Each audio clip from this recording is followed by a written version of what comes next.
How does family conflict affect mental health? That's the question that we are pursuing today.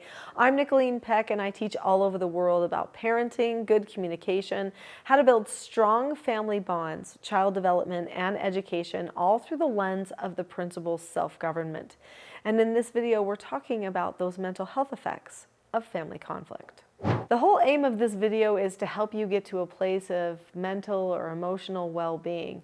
So what we're going to do is we're going to talk about the effects, the mental health effects of ongoing family conflict. And then after that, we're going to talk about what you can do to create an environment in your home where you don't experience as much of that family conflict anymore.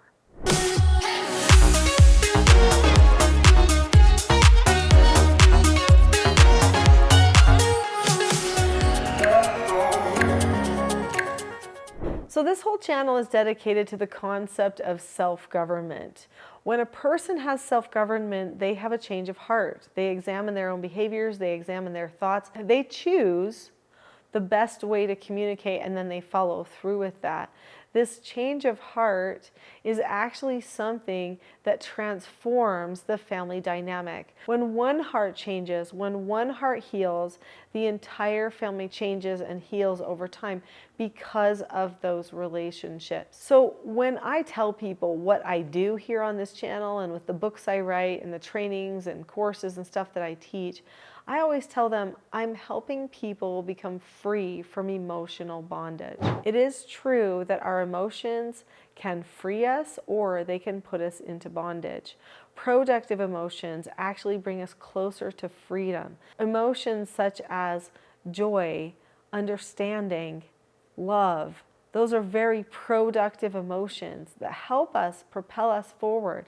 But there are non-productive emotions like fear, stress, anxiety, worry, anger. Those types of things are going to hurt us and put us in bondage every time. So when a family has an ongoing family conflict, this keeps the people in that state of emotional bondage. It creates disconnection. It creates isolation. It creates increased anxiety. It makes it so that people can't solve their problems. And then, so here they are isolated and alone, feeling like nobody cares or understands, and they've got this problem facing them. What are they going to do? So we're talking sleepless nights because we don't have support systems around us because we have pushed them all away. Additionally, there's depression, withdrawal. And when you have bad relationships within your family, it actually impacts all of the other relationships in your life as well. Your friends, your coworkers, they notice something's not right with you. They start distancing themselves from you too because they don't want to feel that heaviness rub off on them. Even if they love you and support you, they don't want to take on your problems because they want their lives to be happy and full of joy too. When you're in a state of emotional bondage, you're actually in a state of being self-focused. We have a word for that we use in our society. We call it selfish. It's not a nice word, but it is a word that says I'm only thinking about me, how I feel, what I want, what I got, how somebody is treating me. That self-focus takes a person down a downward spiral toward hopelessness. So when you have family conflict, the people lose hope, as well as losing connection and all of the other things. So what can you do about it? Well, you need calmness in your family. You need to introduce your family to the idea that they can choose calmness because they absolutely can. When a family knows how to be calm, this creates an anti-fragile environment, or at the very least a resilient environment when people do experience problems. Calmness creates trust in the relationships. Calmness opens the door to honest communication. When conflict is happening, people are usually believing certain lies because it helps them hold on to the anger or the conflict. But in a calm, self-governed family, everything comes into the light. We are open, honest, and humbling in our communications, which means we're ready to acknowledge where we need to fix things as well. This is healing for our relationships. But how do we get to that place? If you subscribe to this channel, then you know that the ideal is to pre-teach the principles and skills of self-government ahead of time. Tell your family what they need to know before they need it. Skills like the 4 basic skills, like following instructions, accepting no answers and criticism, accepting consequences, disagreeing appropriately, and then teach them how you'll correct those things and then consistently do that. That's how you create a culture where family conflict is not going to creep in, because we already know how to disagree appropriately with each other and how to solve problems when we have them in calm and effective ways.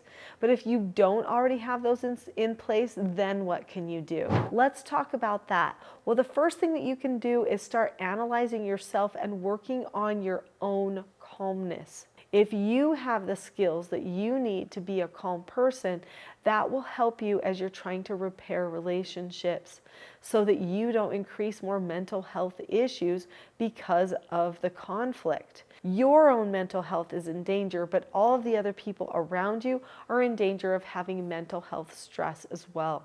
How do you work on your own calmness? Well, I have an entire course for that. It's a mini course. It's called the Calm Parenting Toolkit, and I would love to give it to you for free right now. So on my website, teachingselfgovernment.com, there's a link to that website in the description below the video. It won't teach you all of the skills and principles you need for self-government, but it will help you with step number 1, which is to improve your own calmness first. If you can get yourself on the track to calmness, then you will be self-analyzing, giving yourself instructions, no answers when you feel frustrated. You will start to self-direct instead of just react to everything that's happening around you. Those 4 basic skills of self-government, following instructions, accepting no answers and criticism, accepting consequences, and disagreeing appropriately, will help your entire family improve their calmness and self-mastery, and will decrease conflict overall. In fact, probably within just a couple of days, you'll notice a big difference, especially if you learn the skills that you need to correct the conflict when it still comes up, because it does take a little bit of time in order to develop a new habit of communication. Not only are those 4 basic skills going to help you with your communication in the moment, but in my TSG training materials like my book, Parenting a House United, or in the TSG parenting course, there's also a skill that you can use called S.O.D.A.S exercises. This problem-solving skill, which is an exercise that you do together to determine what other options you have and to help you see what options you naturally choose and how they might be hurting you, but also what options you could choose and how they could benefit you. This S.O.D.A.S exercise helps develop the prefrontal cortex for the developing brain, but it also helps anyone, no matter their age, learn to solve their problems. So I actually have a journal. It's called the S.O.D.A.S journal. It goes through the process of the S.O.D.A.S exercises and teaches you how to teach your children how to solve problems with the S.O.D.A.S method. So S.O.D.A.S stands for situation, options, disadvantages, advantages, solution. So the parent gives a situation, or if you're doing one for yourself, you consider your own situation. Then you consider your options, at least 3. Then for each option, at least 3 disadvantages, at least 3 advantages, and then you factor your solution. After that, there's some space there for a debrief so that you can have a productive conversation about what problem that you just practiced solving. If you know how to disagree appropriately and the other 4 basic skills, and you know how to do a S.O.D.A.S exercise so that you can solve problems, then you are that much closer to eliminating family conflict for good. We were just looking at the S.O.D.A.S journal, but I actually have a whole bunch of journals for different things. So one other thing that you can use to help solve your family conflict now is to institute meetings. Do you have effective and regular couples meetings? Do you have a format to follow so that you don't fall into a fight? Do you have regular meetings with your children and talk about their behaviors, the way that they process process, we have mentor meetings. This journal gives you the format for how to have those mentor meetings with your children so that you can help them solve their own problems and learn self-government. And then what about the family meeting? If you're having family conflict, maybe you need to have a family meeting and bring things into the light.